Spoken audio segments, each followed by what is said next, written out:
How's it going, everybody? It's Jeff Band with Team Real in the Blues. Well, I'm starting to get back in the swing of making videos again now that I got a little bit more time. As you can see, the boat's a little bit further along than I would like it to be in my video sequences anyway. So I skipped a lot of steps just because of time, but I'll try to go back and answer questions for anybody if you have any. But this is just a quick tip.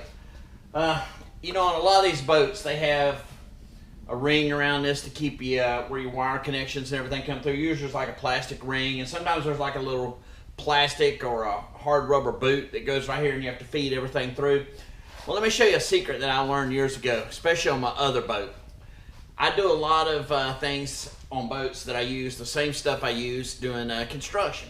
Well, one of the things I use in construction, putting on metal roofs, is these metal roof collars. These things work great for boat applications. You can get them in gray. This one's a little bit faded out and dirty because I've had it in the back of my truck for so long, but I ain't gonna go buy another one. But these are really cheap. This is only about a $5 part. You can get bigger ones. They're only about maybe $10, and you can cut a hole that big through something if you wanted to. They work good anytime you penetrate a splash well. On my other boat, I've actually got one mounted like this on the splash well that I brought everything through. And the way the bottoms are made on them, really you don't have to put silicone under them, but what I do is I put a real thin bead, and you can see there's like ribs all the way around it. I put a real thin bead right around the inner part of it here. Then once you put it on, you pop rivet it around the perimeter, and it gives you a nice watertight seal. So even if you put it on a splash well like this, you ain't got to worry about water going down through it. I'm going to use this one right here. So let me show you, these things will stretch a mile. You see how tiny the hole is in that, but I can easily punch this through it. And what I can do is, if you look, see how these rings? I can actually cut it. So this pipe's this size, I'll probably cut out that middle ring, and it'll slide right over the top of this, and it'll give me a nice tight seal around this. Let me show you how it works. Okay, so here's what I was talking about. All these rings, you can cut out however big a hole you need. Most of the time all you gotta do is start it, and you can pop them right out. They'll just tear out. There we go. And like I say, this will stretch a mile. So situation like this, I can literally go right over that, and I could stretch it over this nut right here. But before I put that on there, what I'm gonna do, I'm gonna take the old factory one, we'll put it on there first. And what that'll do, it's got a little bit of a lip on it that covers up that raw edge of that aluminum. I'll go ahead and put a rivet or two in that just to hold it in place, and then I'll slide this over. But just to prove to you that I can slide it over that, it won't be easy, but it will go over it, because like I say, it'll stretch a mile. There we go. So now we got a good watertight seal on that. I'll slide it down there, and I'll finish putting it together. And I'll go and put the pop rivets in it.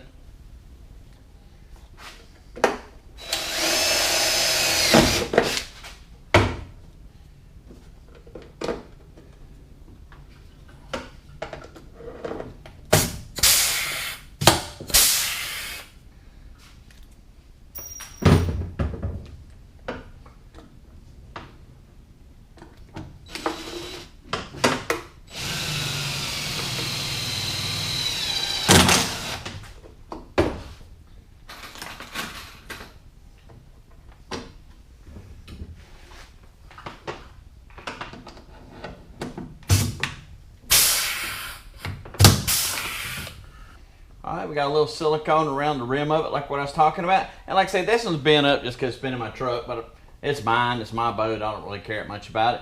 And if you wanted to, you can make a nice little trim ring to go around it, but this metal ring will keep it from coming loose and keep it sealed up, so there's no need in it for me. But we'll put it right up here. And since I got that other piece inside there, I'll drill right here on this outer edge, and it should catch this metal.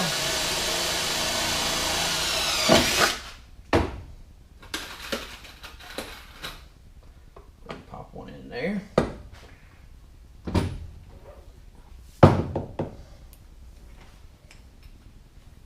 I need 3 hands. I just have to make do with 2. There we go.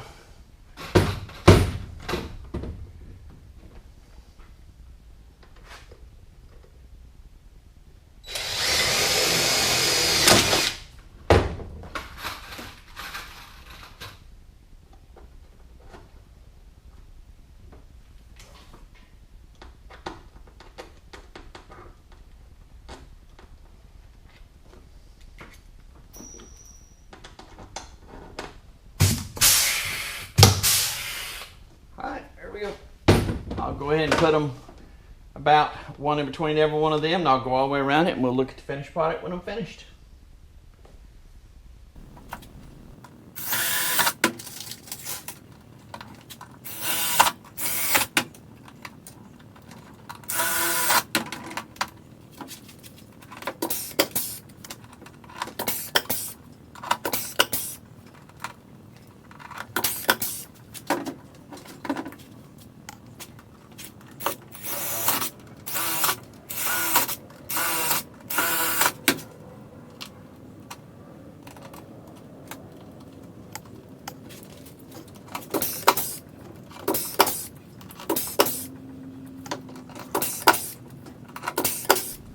Alright, as you can see how much flexibility it gives you in that?